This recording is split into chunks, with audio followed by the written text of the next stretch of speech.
Everyone knows Japan rides on the left. But did you know that sometimes you cannot carry a passenger, for example? Let's take a look at some rules and regulations that I figured out during my trip in Japan, and some might surprise you. Hi, my name is Ksenia and I value freedom and exploration. I built a career as a software engineer in Silicon Valley and then walked away from it to adventure the world. This channel follows my journey to find my real self. I'm sharing this ride with you, and we have honest conversations about life along the way. And I'm recording this video from Indonesia. My Japan trip is already over, like my visa was only valid for 30 days. So I'm going to cool down while I'm recording this, and I invite you to just enjoy, and I hope that you will learn something new today from this.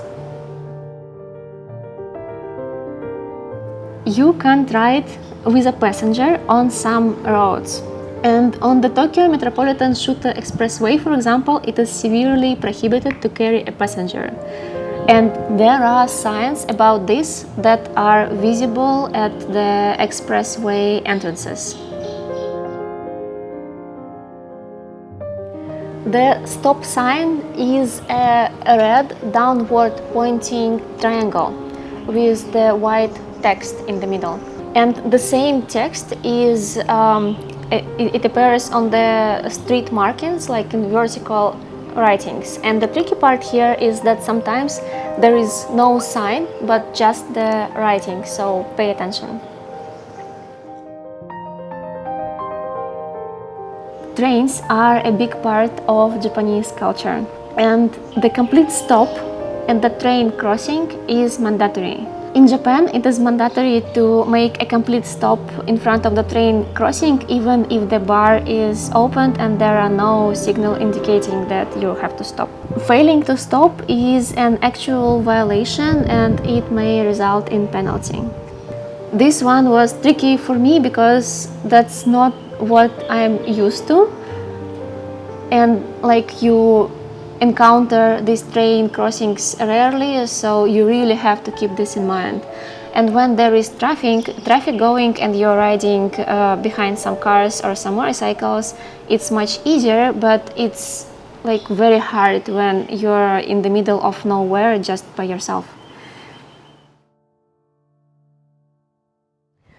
When riding a motorcycle, it is not considered a full stop unless you touch your both feet on the ground. And if you're riding on a group, then each member of the group has to follow the stop signal.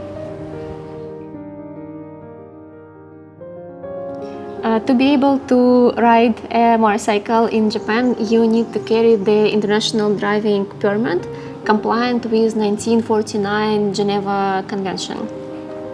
And no rental company like car, motorcycle or van will be able to rent your e-bike if you forget this thing at home or if you don't have it at all.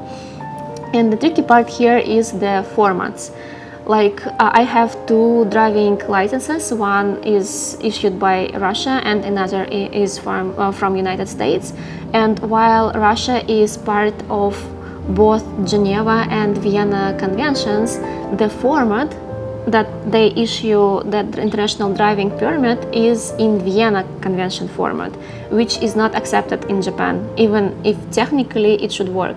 So in Japan, I used my United States International Driving Permit, which is compliant with Geneva Convention format.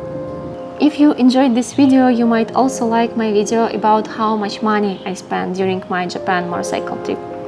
Link is on your screen. Thank you so much for watching, and I'll see you in the next one.